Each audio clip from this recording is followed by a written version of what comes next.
بسم اللہ الرحمن الرحیم۔ السلام علیکم ناظرین، کچھ اہم واقعات ہوئے ہیں۔ ایک تو جماعت اسلامی کی قیادت میں تبدیلی ہوئی ہے اور یہ تبدیلی کیا اہمیت رکھتی ہے، ملکی سیاست پر اس کے کیا اثرات ہوں گے، اور پی ٹی آئی نے ہر طرف سے مایوس ہو کر اپنے عوامی جلسوں کی ناکامی، بدترین ناکامی کے بعد اور خاص طور پر عدلیہ کی سہولت کاری کے باوجود ناکامی ہوئی، اس پر دل برداشتہ ہے، لیکن اس نے اب ایک فساد کا ماسٹر پلان بنایا ہے۔ یہ فساد کا پلان کس حد تک کامیاب ہوگا اور اس سلسلے میں کیا تیاریاں کی جا رہی ہیں، یہ بھی بتانا ہے، اور پھر آپ کو یہ اطلاع بھی دینی ہے کہ فساد کی صورت میں اداروں نے بھی ایک فیصلہ کر لیا ہے کہ 9 مئی کا وہ قرض اتار دیا جائے گا جو عدلیہ اتارنے نہیں دے رہی۔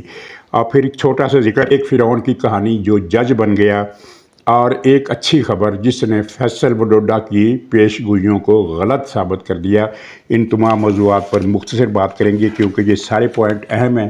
سب سے پہلی خبر، یہ جماعت اسلامی کی قیادت میں تبدیلی ہوئی ہے اور انتخابات کے نتیجے میں حافظ نعیم الرحمان صاحب جماعت کے امیر منتخب ہو گئے ہیں۔ نعیم الرحمان صاحب کراچی میں اتنے زیادہ مقبول ہیں کہ اگر کراچی میں باقی الیکشن کی بات نہیں کر رہا، لیکن اگر انفرادی مقابلہ ہو کہ کراچی کی مقبول ترین شخصیت کون ہے تو اس کو آپ ووٹ دیں تو بلا مبالغہ حافظ نعیم الرحمان صاحب جیت جائیں گے۔ بہت محنتی ہیں، انتھک ہیں، تعلیم یافتہ ہیں، ذہین بھی ہیں، اور ان کے سیاسی رجحانات کا مجھے پتہ نہیں ہے، اس لیے میں اس پر بات نہیں کر سکتا، لیکن ان میں جو چیزیں معلوم ہوئی ہیں وہ ساری کی ساری پازیٹیو ہیں، اور جماعت اسلامی کی امارت ان کو ملنا جماعت کے لیے بھی فائدے کا باعث ہو سکتا ہے۔ اس سے پہلے سراج الحق صاحب نے جماعت اسلامی کی سیاست کو کہاں لے جا کر کھڑا کیا وہ آپ کے علم میں ہے، کیونکہ سب کو پتہ ہے، اور جماعت اسلامی کے اندر بھی لوگوں کو پتہ ہے کہ سراج الحق صاحب کا جماعت سے کبھی کوئی تعلق نہیں تھا۔ ان کو پروجیکٹ عمران خان کے تحت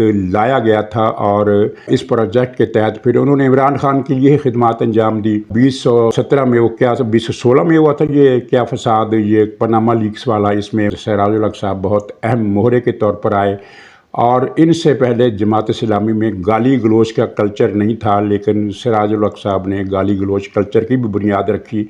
انہوں نے اسلام آباد کے جلسہ میں نواز شریف صاحب کی والدہ کا نہایت نازیبا لہجے اور انداز میں مذاق اڑایا اور کہا کہ نواز شریف، یہ جو تمہاری جائیداد ہے یہ تمہاری ماں اپنے جہیز میں لے کر نہیں آئی تھی۔ یہ کہنا ظاہر ہے بہت سارے لوگوں کو چونکا گیا، کیونکہ خلاف واقعہ تھا۔ نواز شریف صاحب کی والدہ بے شک یہ سب کچھ جہیز میں لے کر نہیں آئی تھی، لیکن نواز شریف کے والد نے ایوب خان کے دور سے بھی پہلے اپنی صنعتی امپائر کی بنیاد رکھی تھی، اور وہ ایک کامیاب تاجر اور کامیاب صنعت کار تھے، اور ان کے خاصے اثاثے نواز شریف کے بچپن میں ہی بن چکے تھے۔ یعنی جب نواز شریف ابھی اسکول میں پڑھتے تھے تو اس وقت بھی وہ میاں شریف جو تھے وہ کروڑ پتی افراد کی فہرست میں آ گئے تھے۔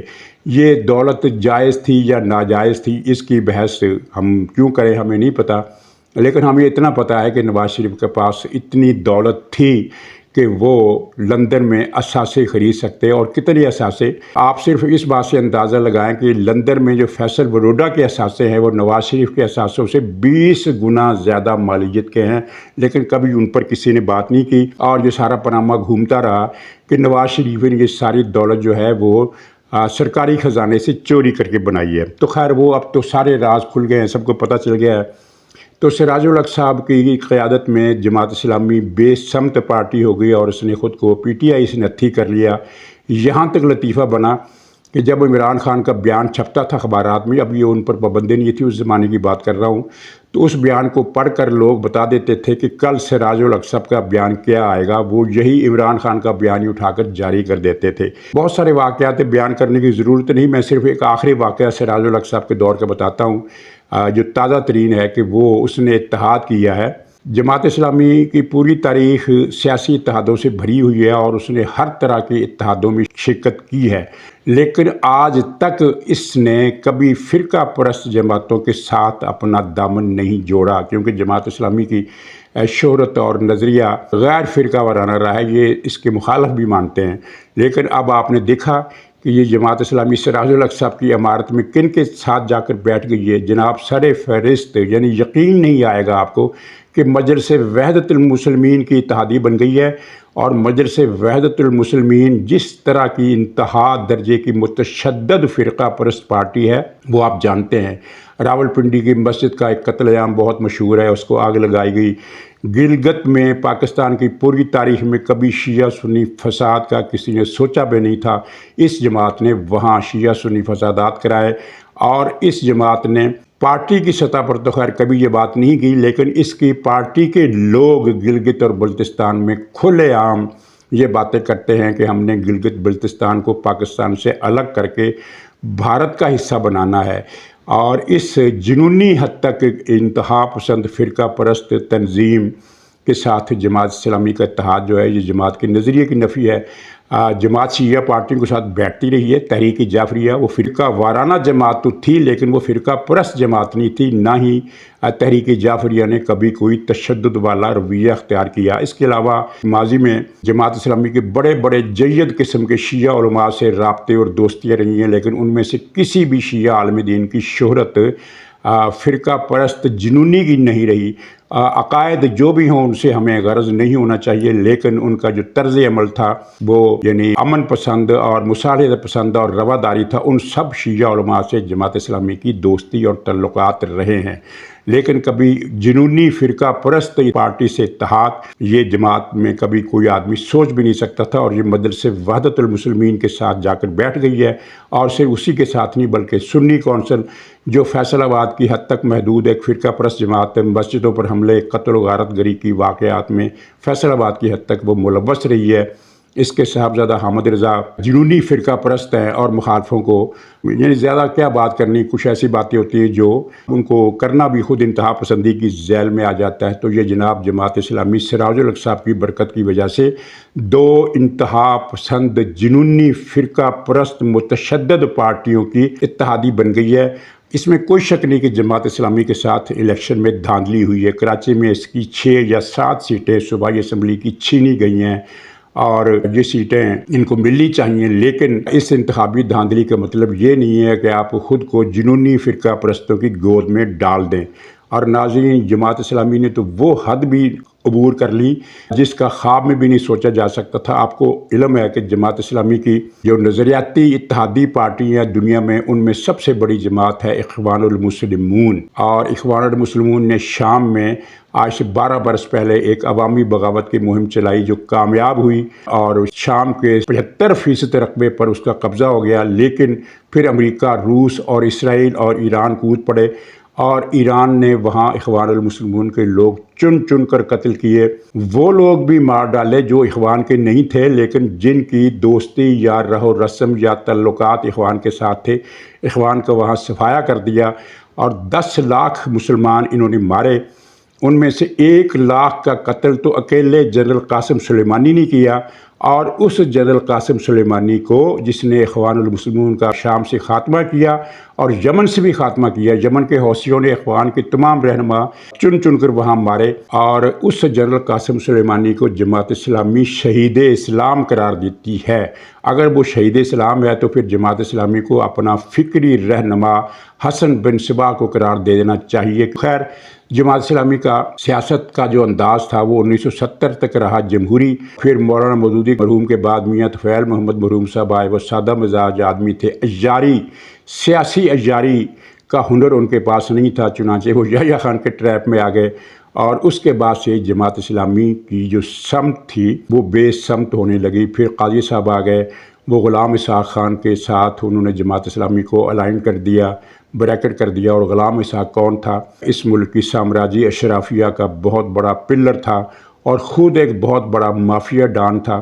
پاکستان میں کار چوروں کی سب سے بڑی جو انڈر ورلڈ ٹیم کہنا چاہیے، مافیا کہنا چاہیے، وہ اس کا سرغنہ تھا۔ اس کے دماد دنیا بھر میں کار چوری کے سب سے بڑے نیٹ ورک کے کرتا دھرتا تھے۔ ان کے علاوہ بے شمار جرائم، منشیات، دیگر لوٹ مار، یہ سب غلام اسحاق۔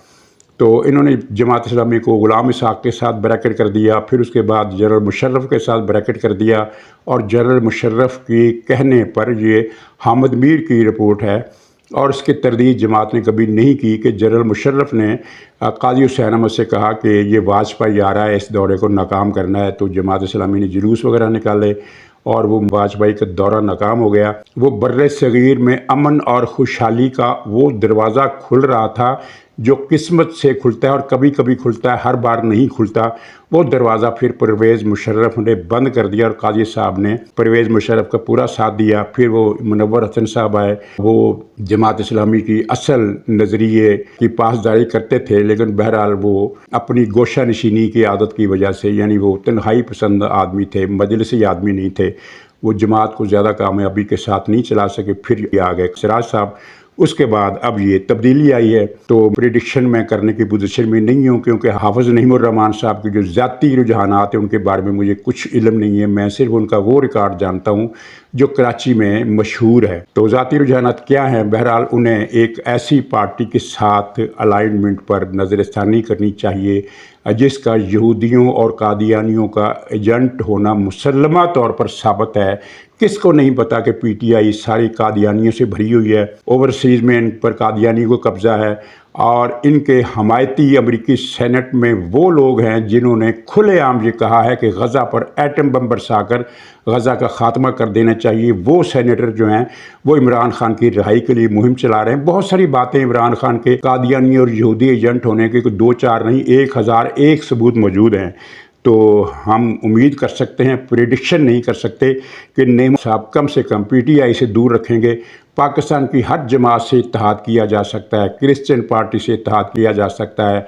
अगर हिंदुओं की कोई मुकामी कौंसिल है, पाकिस्तान में हिंदुओं की कोई सियासी तंजीम नहीं है, अगर वो है तो उसके साथ किया जा सकता है। बलोच, पश्तून, सिंधी कौम परस्तों के साथ इत्तेहाद किया जा सकता है, हर मसल की जमात से इत्तेहाद किया जा सकता है, लेकिन यहूदियों के और कादियानियों के एजेंटों से, ये यहूदी और कादियानियों की फ्रेंचाइज तंजीम है पीटीआई, इसके साथ इत्तेहाद नहीं हो सकता। कम से कम हाफिज़ नईमुर्रहमान को जितना मर्जी वो इत्तेहाद बनाए, कोई मसला नहीं है, हर पार्टी का हक है वो पीपल्स पार्टी के साथ मिले, वो महमूद अचकज़ई से मिले, और वो किसी से भी मिले। अच्छा खैर, अब इस तब्दीली से ज़ाहिर है इमरान खान को एक ज़क तो पहुंची है। नाज़रीन, इमरान खान ने जितनी भी कालें दी अवामी एहतजाज की, वो आप सब आपके सामने है, सब की सब बुरी तरह नाकाम हुई। हालांकि अदलिया इसकी पुष्ट पर खड़ी थी, हर जलसे की अदली ने इजाज़त दी, इजाज़त नहीं दी बल्कि हुक्म दिया इंतज़ामिया को कि इस जलसे को कामयाब कराया जाए। ये अदलिया का हुक्म था। पाकिस्तान की तारीख में कभी किसी अदलिया ने किसी सियासी पार्टी के जलसे को कामयाब कराने का हुक्म नहीं दिया, लेकिन पै दर पै इस्लामाबाद में पहले 31 मार्च और फिर 6 अप्रैल को जलसे के इस्लामाबाद हाई कोर्ट ने सहूलतकारी की, लेकिन पीटीआई भाग गई। उसकी वजह क्या थी? उसकी वजह यह थी कि इंटेलिजेंस एजेंसियों, पाकिस्तान के इदारों, खुफिया इदारों के अंदर बैठे इमरान खान के हमदर्दों और सहूलतकारों ने इमरान खान और पीटीआई को ये इतला दी कि मियाँ जलसा फलाप हो जाना है। अवामी रुझानात पर इनकी नब्ज़ होती है एजेंसियों की, इनको पूरा पता होता है कि इस जलसे में कितने लोग आएंगे। कितने से मुराद ये है कि ये नहीं कि 1,11,000 आएंगे तो वो उतने ही आएंगे। वो अगर उनकी एस्टिमेट अगर 1 लाख का होता है तो लगभग इतने लोग आ जाते हैं। 1 लाख नहीं आते तो 80,000 आ जाते हैं या 1.25 लाख भी आ जाते हैं। इस तरह का अंदाज़ा उनका होता है। तो इन्होंने पीटीआई को बता दिया कि मियाँ आपका ये इस्लामाबाद का जलसा कामयाब होने वाला नहीं है। लेकिन इमरान खान मुसिर रहा कि मैं तो करूँगा। 31 का मुलतवी किया, फिर 6 का वो भी मुलतवी कर दिया। अब इनको जलसे करने की हिम्मत नहीं हो रही, लेकिन इन्होंने एक खुफिया प्लान बनाया जिसकी रिपोर्टें लीक हो गई हैं। मिसाल के तौर पर लाहौर में एक इलाका है, रिहायशी इलाका अल कबीर टाउन, उसमें एक रेस्ट हाउस है। एजेंसियों को भी पता है, पंजाब हुकूमत को भी पता है, मुस्लिम लीग नून वालों को भी पता है कि वो किसका रेस्ट हाउस है।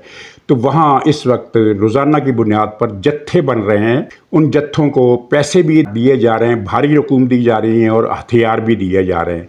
और बदकिस्मती से या क्या कहिए कि इस इलाके में जितने वो सिक्योरिटी के इदारे हैं, चाहे वो पुलिस है, चाहे वो इंटेलिजेंस ब्यूरो की ब्रांच है या दूसरे इदारे हैं, जितने भी इदारे हैं तमाम के तमाम, उन सब में पीटीआई के लोग भरे हुए हैं और वो इस सारे मामले में पीटीआई की सहूलतकारी कर रहे हैं। ये मुझे रिपोर्ट मिली है और इस रिपोर्ट की तस्दीक पंजाब के वज़ीर दाखिला साहब को कर सकते हैं। उनको पता होगा कि अल कबीर टाउन में वह कौन सा मशहूर और मरूफ या बदनाम ज़माना फार्म हाउस है। रेस्ट हाउस में शायद गलती से कह गया, फार्म हाउस है। तो उस फार्म हाउस में ये जत्था बंदी हो रही है। ये एक फार्म हाउस की बात है। पख्तूनख्वा में बहुत सारे मुकामात पर जत्था बंदी हो रही है। ईद के बाद नाज़रीन जलसे नहीं होने हैं, ईद के बाद मुसल्लह फसाद का प्रोग्राम है, तोड़ फोड़, पथराव, आग लगाने की वारदातें, पुलिस वालों को इक्का दुक्का पकड़ कर उनको कत्ल करने या ज़ख्मी करने की वारदातें, इस तरह का सारा प्लान पीटीआई ने बना लिया है। तो परेशान होने की ज़रूरत इसलिए नहीं है कि ये सारी चीज़ें उनके भी इल्म में हैं, और जो अब 9 मई का उधार चुकाने का फ़ैसला कर चुकी हैं। और अब जब पीटीआई ये जलसे तो खैर इसने रमज़ान में ही शुरू कर देने गालिबन, लेकिन इनकी जो असल मुहिम है वो एक हफ़्ते के बाद शुरू होगी। ये जो कोयटा पेशावर वगैरह के जलसे इनकी बात में नहीं कर रहा, क्योंकि वो तो हो रहे हैं मुत्तहिदा अलायंस के तहत, जिसमें वो शर्र फसाद का शायद आइटम शामिल न हो। लेकिन इनसे हट कर जो शर्र फसाद का आइटम है उसकी पूरी प्लानिंग हो चुकी है। तो इधर से भी पूरी तैयारी है, और इस मरतबा जो क्रैक डाउन होगा उसमें किसी वो मिडल्ले शनल्ले की परवाह नहीं की जाएगी, और उनको पंजाबी का लफ्ज़ है, मैं चलो नहीं दोहराना चाहता, वो कर दिया जाएगा। ये एक ख़तरनाक बज़ाहिर सूरत हाल है, लेकिन ख़तरनाक नहीं है, क्योंकि जो रिपोर्टें मुझे मिली है, कुछ ऐसी रिपोर्टें मिली हैं, ज़ाहिर है मैं वो बयान नहीं कर सकता, लेकिन उन रिपोर्टों से पता चलता है कि मक्कू जो है वो सर ऊंचा करने से पहले ही ठप दिया जाएगा, और इनकी वो ऐसी पिटाई होगी कि ये 9 मई को याद कर करके रोया करेंगे कि हमने ये क्या किया था। नाज़रीन, मौलवी तारिक जमील और मौलवी उरिया मकबूल, क्या नाम है उसका, इन लोगों का फतवा आपने बार बार सुना होगा कि पिंकी पीरनी जैसी नेक औरत कायनात में आज तक पैदा नहीं हुई। तो जनाब उसका एक झूठ उसके अपने ही डॉक्टर ने खोल दिया है। वो डॉक्टर आसम है, क्या नाम है उनका, आसम यूसुफ, हाँ आसम यूसुफ उनका नाम है। तो उन्होंने कहा कि बुशरा बीबी को कोई जहर नहीं दिया गया, उनका तिब्बी मायना किया गया, जहर के कोई असरात नहीं है। हालांकि कायनात की इस झूठी तरीन, मक्कार तरीन, दज्जाल तरीन, करप्ट तरीन औरत ने 3 मरतबा ख़ुद को जहर देने का इल्ज़ाम लगाया। पहले कहा कि पता नहीं मुझे जहर दिया गया तो मेरी आवाज़ बंद हो गई, या पता नहीं सांस में रुकावट हो गई, फिर शहद में जहर दिया गया, फिर जनाब वो हार्पिक, वो कुल सोल्यूशन होता है वो जो टॉयलेट वगैरह में सफाई वगैरह के लिए काम आता है, तो उसके 3 कतरे दिए गए। तो पता चला कि उनके अपने डॉक्टर ने, अब इस डॉक्टर आसम यूसुफ के साथ इमरान खान क्या करेगा ये मुझे पता नहीं, लेकिन एक मरतबा तो उसने ऑन द स्क्रीन आकर ये कह दिया कि इस झूठी तरीन, ये मैं कह रहा हूँ कि झूठी तरीन, मक्कार तरीन, करप्ट तरीन, दज्जाल तरीन औरत ने, जिसके साथ कई और तरह के तरीन भी लगे हुए हैं लेकिन उनका जिक्र खिलाफ तहजीब है, तो इस औरत ने झूठ बोला कि मुझे जहर दिया गया। और इमरान खान तो 1 साल से कह रहा है कि मुझे भी जहर दिया जा रहा है और बीबी को भी जहर दिया जा रहा है। तो ये सारा झूठ पकड़ा गया, और साथ ही रिपोर्ट ये आई है सरकार की तरफ से, अदालत में ये रिपोर्ट दी गई कि इमरान खान पर जेल में हुकूमत के ख़जाने से 12 लाख रुपए महीना खर्च हो रहे हैं। 12 लाख का मतलब ये होता है कि साल में लगभग 1.5 करोड़। इस एक गरीब मुल्क में 1.5 करोड़ सालाना इस दौर के हसन बिन सबा की अय्याशी के लिए सरकार खर्च कर रही है। इसको 7 कमरे दिए गए हैं। मेरी रिपोर्ट इससे पहले ये थी कि 8 कमरे हैं, लेकिन अब पता चला कि 7 हैं। हो सकता है 8 ही हों, यानी इसके अपने कमरे को शामिल ना किया गया और 7 दूसरे कमरों को तोड़कर अदालत के हुक्म पर, इस्लामाबाद हाई कोर्ट के हुक्म पर तोड़कर इसको एक शाही महल बनाकर दिया गया है, जहाँ स्पेशल किचन है। स्पेशल किचन को हम शाही मतबख का नाम दे सकते हैं। वो बहादुर शाह ज़फ़र का जो शाही मतबख था बहुत मशहूर था। 32 खाने एक वक्त में बनते थे शाही महल के अफराद के लिए, और इनको वो देसी शहद, देसी घी, वो तो सारी चीज़ें पुरानी हो गई। सुना ये है कि इनको उस फूड आइटम्स की जो लिस्ट आई है उससे हटकर भी बहुत कुछ दिया जा रहा है। 12 लाख रुपए महीने का खर्चा एक अकेले आदमी पर, ये कितना खाता है। ये इस बीमारी को अरबी में कहते हैं जूअल बकर, यानी गाय की भूख। लेकिन इमरान खान की भूख तो गाय से भी बड़ी हुई है। इसको तो ये बफेलो हंगर का नाम देना चाहिए, यानी भैंस की भूख। एक भैंस के बराबर ये खाता है ये भैंसा, माशाल्लाह। तो ये ख़र्चा कब तक जारी रहेगा। नाज़रीन, आखिर में एक अच्छी खबर हम नहीं सुनते। अच्छी खबर का जिक्र आते ही प्रोग्राम लोग बंद कर देते हैं, तो लेकिन मुझे उम्मीद है कि आप ये प्रोग्राम बंद नहीं करेंगे। ये 2-4 फ़िक्रें हैं, सुन लीजिएगा। पहले तो आलमी बैंक ने कहा था कि अगले साल से महंगाई कम होना शुरू हो जाएगी, और अब ब्लूमबर्ग ने भी पेशगोई कर दी है कि अगले साल महंगाई की शरह में 11% कमी हो जाएगी। महंगाई में कमी नहीं होगी, ये फ़र्क नोट कीजिए। महंगाई नहीं कम होगी, महंगाई की शरह कम होगी। यानी महंगाई के बढ़ने की जो रफ्तार है ना, कि आज एक चीज़ 20 रुपए की है, अगले हफ्ते वो 25 रुपए की हो जाती है, तो वो जो शरह है वो 11% कम हो जाएगी। ये एक बहुत बड़ी डेवलपमेंट है। और फिर ब्लूमबर्ग ने ये ठोस इतला दी है कि पिछले 22 महीने में मजमूई तौर पर महंगाई की शरह में कमी आई है और अब महंगाई 26% के बजाय 20.7% पर है, यानी 21% पर। तो मैं जो बात बताना चाहता हूँ कि वो फैसल वरोडा जो हर टीवी पर बैठकर ये बकवास करता था कि आने वाले दिनों में महंगाई माजी की तमाम रिकॉर्ड तोड़ देगी, उसका झूठ उसके मुंह पर मार दिया गया। मुझे ये समझ में नहीं आती कि ऐसे शैतान सिफत आदमी को सेनेट का रुकन क्यों बनाया गया। तो नाज़रीन, आखिर में ये हसन अयूब साहब का एक क्लिप देख लीजिए कि कैसे कैसे फ़िरौन कैसे कैसे उहदों पर पहुंच जाते हैं। इस पर कोई तबसरा नहीं है, ये 1.5 मिनट की वीडियो है। उम्मीद है आप इसको देख लेंगे और आपको पता चल जाएगा कि कैसे कैसे फ़िरौन अल्लाह ताला ने इस मुल्क में मुसल्लत कर रखे हैं। अल्लाह ताला ने हमारी शामत अमाल की वजह से, नौज़ुबिल्लाह, अल्लाह ताला पर तो इस तरह की बात सीधी कहना कुफ्र हो जाता है, लेकिन शामत अमाल भी तो चीज़ होती है ना, जिसकी वजह से ऐसी चीज़ें अल्लाह ताला फिर मुसल्लत कर देता है। तो नाज़रीन, इजाज़त दीजिए और ये वीडियो देखिए। इंशाअल्लाह अगले व्लॉग में फिर मुलाकात होगी, तब तक के लिए खुदा हाफिज़। साहब जो है वो पहले एनालिस्ट थे, जैसे मैं हूँ एनालिस्ट। बाबर स्टार साहब, सर मैं नाम नहीं ले रहा ना, मैं ले वो रहा हूँ ना एनालिस्ट सर। थे। अच्छा, वो पहले करते थे, वकालत करते थे, वो वकील थे, तो वो मान नहीं किया जाता था, वो काबू में नहीं आते थे। ठीक अब है तो वो ऑनरेबल जज हैं। जी। जब वकील थे तब भी वो काबू में नहीं आते थे, तो उनका माजी में जब वकील थे तो और एनालिस्ट थे तो किसी के साथ कोई बिजनेस था। जब वो बिजनेस कर रहे थे तो वो बिजनेस में कुछ मसले मसाइल उनके हो गए, फिर वो करनी ये हुई कि वो जज बन गए। जी। तो वकील भी वो किसी काबू में नहीं थे, वो एनालिस्ट थे तो तब भी किसी काबू में नहीं थे। फिर वो जज बन गए तो फिर उन्होंने उस बंदे पर एफआईआर कराई मुबैना तौर के ऊपर, फिर उस बंदे को तुल के रख दिया। अपने क्योंकि बिजनेस अपने पार्टनर किरदार को। भी, जी, जो जिसके साथ वो बिजनेस पार्टनर था या कोई ट्रांजेक्शन थी या जो भी उसके साथ जो चीज थी, मामला थे, वो लेन देन था या जो भी था, तो उसको उन्होंने रगड़ के रख दिया। तो बहुत से लोग आजकल यानी इस तरह की बातें करते हैं। तो बात यह है कि मैं सिर्फ ये अर्ज करूंगा कि ये जजेस हैं, ये भी हमारी तरह के इंसान होते हैं, इसमें इससे भी गलतियां होती हैं, बशरी कमजोरियां भी इनके अंदर होती हैं। तो जो कमजोर हो, वो कमजोर को जज करने का हक नहीं हासिल होता। तो बेहतर ये है जो बंदा कमजोर है, जो प्रेशर के अंदर आ जाता है, तो एक तरफ उनका ये अमल है, मैं उन जज साहब की मेरी बात मुकम्मल कर लूँ। दूसरी तरफ वो कह रहे हैं जी कि मैं बड़ा कमजोर हूं और मैं जनाब जस्टिस शौकत सिद्दीकी की तरह ताकतवर नहीं हूं, लिहाजा सुप्रीम जुडिशल काउंसिल उनकी रहनुमाई करे कि वो किस तरीके से कंडक्ट करे, किस तरीके से मामला को चलाएं। तो जनाब सुप्रीम जुडिशल काउंसिल को आपने ये नहीं उस टाइम पूछा, आप उस टाइम खत लिखते कि जनाब अब मैं जज बन गया हूँ, कारोबार तो मेरा पुराना चलता हुआ आ रहा है, तो क्या मैं अखलाकी तौर के ऊपर, कानूनी तौर के ऊपर अब उसके ऊपर अपने इस ऑफिस को इस्तेमाल करते हुए मैं पर्चे करवा सकता हूँ?